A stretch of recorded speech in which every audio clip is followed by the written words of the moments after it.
Each का प्रयोग करेंगे, किसका, ईच, और ईच ऑफ का प्रयोग करेंगे।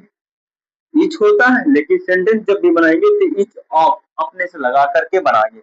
और कहाँ रखेंगे, सेंटेंस के शुरू में। सेंटेंस जब भी बनाएंगे तो ईच ऑफ से स्टार्ट करेंगे ऐसे वाक्यों में, यानी कि दोनों में से प्रत्येक के लिए, यानी कि दोनों में से प्रत्येक के लिए हम किसका, जब दो व्यक्ति होंगे तब हम ईच का प्रयोग करेंगे। किसका प्रयोग करेंगे, ईच का। यदि दो व्यक्ति नहीं है तो ईच का प्रयोग नहीं करेंगे, ईच का प्रयोग नहीं करेंगे। आ जाएगा आपको, नहीं आएगा, आ जाएगा, ठीक है। इधर देखिए आप,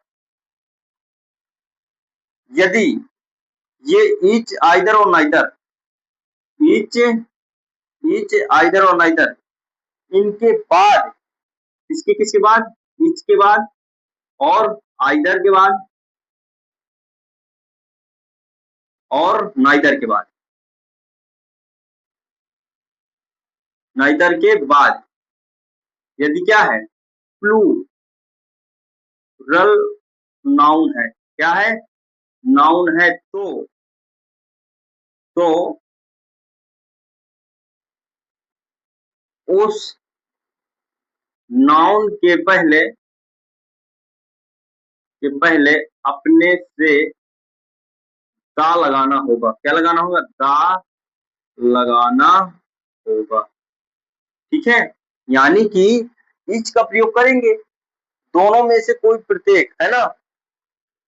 यदि इनके बाद कोई ऐसा नाउन आ जाए, यानी कि कर्ता के रूप में आएगा, ज्यादातर नाउन आएगा अगर वो बहुवचन है, दोनों लड़कों में से, अब लड़कों का दिया तो बॉयज हो जाएगा, अब बॉयज की स्पेलिंग रखेंगे और इसके पहले दोनों लड़कों में से है, बहुत सारे लड़के हैं, दोनों लड़कों में से बॉयज है, और बॉयज बहुवचन है, बहुवचन जब इसको रखेंगे, अब दोनों लड़कों में से प्रत्येक अगर बोला है तो ईच वाला, यदि दोनों लड़कों में से कोई एक बोला है तो आइदर वाला रखेंगे, यदि बोला है दोनों लड़कों में से कोई नहीं तो नाइदर ऑफ का प्रयोग करेंगे।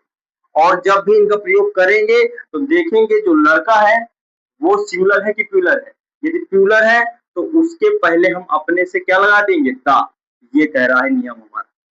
और उसके पहले, दा के पहले और क्या होगा, इन तीनों में से कोई एक, सेंस के अनुसार, राइट। और इनके साथ हमेशा ये प्रोनाउन, ये जो हम वाक्य बनाएंगे उसका सब्जेक्ट जरूर प्लूरल होगा, लेकिन इनके साथ हेल्पिंग वर्ब हमेशा सिंगुलर की प्लूरल सिंगुलर लगेगी। क्यों, क्योंकि उसमें प्रत्येक जुड़ा है, इसमें एक जुड़ा है,